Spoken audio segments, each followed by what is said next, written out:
Hi everyone, I'm Valeria Marquez. My credential is Single Subject Science.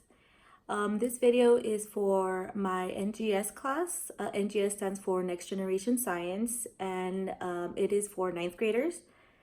And my topic will be on the plate tectonics theory. So hope you enjoy.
When you look at the world map, does it seem like the continents fit together?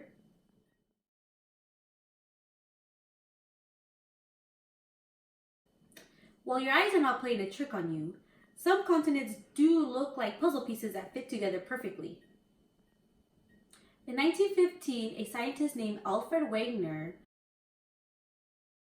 called this supercontinent Pangaea.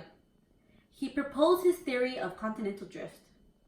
He proposed that these continents were once a single landmass millions and millions of years ago, and throughout the years, they moved and separated. Some evidence that supported his ideas was that fossils from similar plants and animals had been found oceans apart, and the age and types of rocks matched up too. His ideas were very controversial because he couldn't explain why or how the continents moved. His theory was later accepted years later after he died in the 1960s, where more evidence and more discoveries were being uncovered. In order to explain plate tectonics, we need to know Earth's structure. Miles below our feet is a raging inferno, so the deeper we get into Earth, the hotter it gets. Earth's core is as scorching as the surface of the sun, and all that energy wants to escape. It pushes upward, putting immense pressure on the middle section, the mantle. Standing in its way is the lithosphere, which is made up of Earth's crust and part of the upper mantle. The lithosphere is cracked into pieces, which we call plates.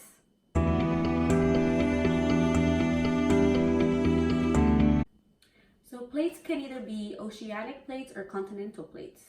Oceanic plates are thinner but more dense than continental plates, and continental plates are thicker but less dense than oceanic plates.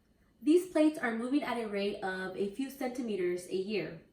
That is the same rate that our fingernails grow. The movement of these plates is what we call plate tectonics. So how do these plates move? Well, you can think about it like a pot of soup. The burner is the Earth's core, and the soup is the mantle. So the soup near the burner, as it heats up, it gets less dense and it rises. As it gets to the top, it cools down and it gets more dense and it sinks. So this cycle is called a convection flow. A similar process is driving the mantle and is taking the plates along for a ride. Again, hot material near the Earth's core rises, and colder mantle rocks sink, causing a convection current which drives the plates through a combination of pushing and spreading apart at mid-ocean ridges and pulling and sinking downward at subduction zones. The motions of these plates create a variety of interactions between the plate boundaries. There are three plate boundaries. One is convergent boundary. Convergent boundary are when two plates collide against each other, and sometimes one plate subducts underneath another one.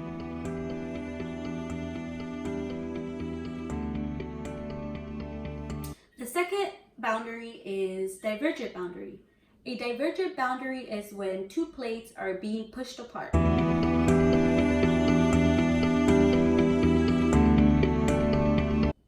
then the last boundary is transform boundary, where two plates are sliding past each other.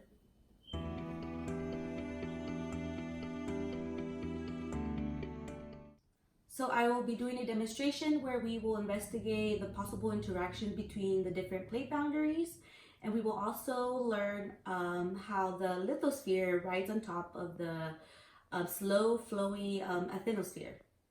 So the materials I'll be using for this demonstration is the wax paper.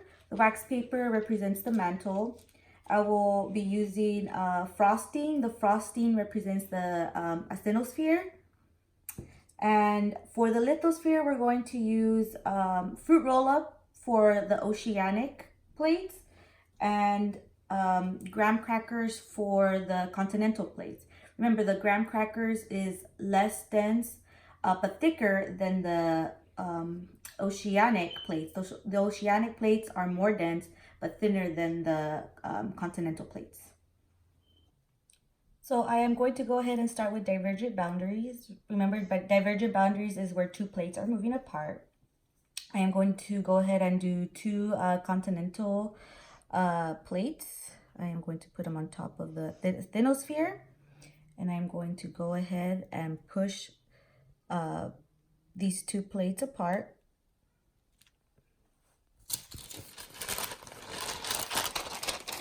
So new space is being created as they're being pulled apart. This is new crust being sourced from molten magma that is coming from below. And as you can see, it forms a ridge. So when two continental plates pull apart, they create what is called rift valleys. But if we had oceanic versus an oceanic plate, we get what is called mid-oceanic ridges, but it's the same process except we get mid-oceanic ridges. So next I am going to do convergent boundaries.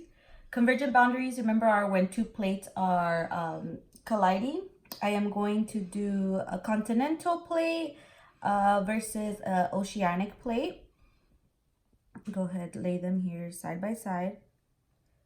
And I am going to push these two together.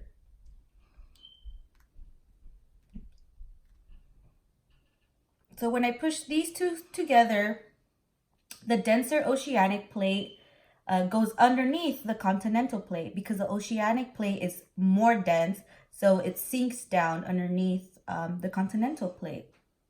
Sometimes this forms a mountain range on the continent. An example is the Andes Mountains. So remember, the denser plate is subducted underneath the less dense plate, and this is called a subduction zone, like we see here. The plate being forced underneath is eventually melted and destroyed and falls back down to the core. Next, I'm going to do convergent boundaries between continental and continental plates. We'll go ahead and put these together and then push them together, and they collide like this. So both continental plates are too light to be subducted.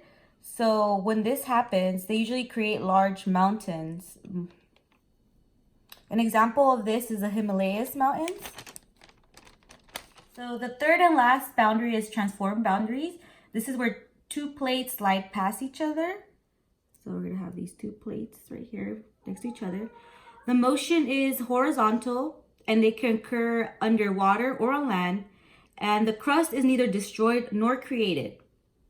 So because of friction, the plates cannot simply glide past each other. Rather, stress builds up,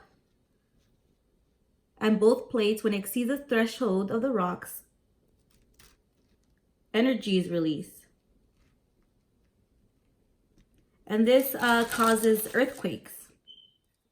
So we should care about plate tectonics because one of the most famous transform boundaries is actually located here in California. Yep, you guessed it right. It's the San Andreas Fault. The San Andreas Fault is a transform boundary, and it's a boundary between the North American plate and the Pacific plate, and it is a cause of many earthquakes here in California. San Diego, Los Angeles, and Big Sur are on the Pacific plate. San Francisco, Sacramento, and the Sierra Nevadas are on the North American plate. And despite San Francisco's legendary 1906 earthquake, the San Andreas Fault does not go through the city. But communities like Desert Hot Springs, San Bernardino, Daly City, and Point Reyes Station lie squarely on the fault and are sitting ducks. Thank you for watching my video. I hope you were paying attention because for the exit ticket, you have to write down 3 things you learned about plate tectonics.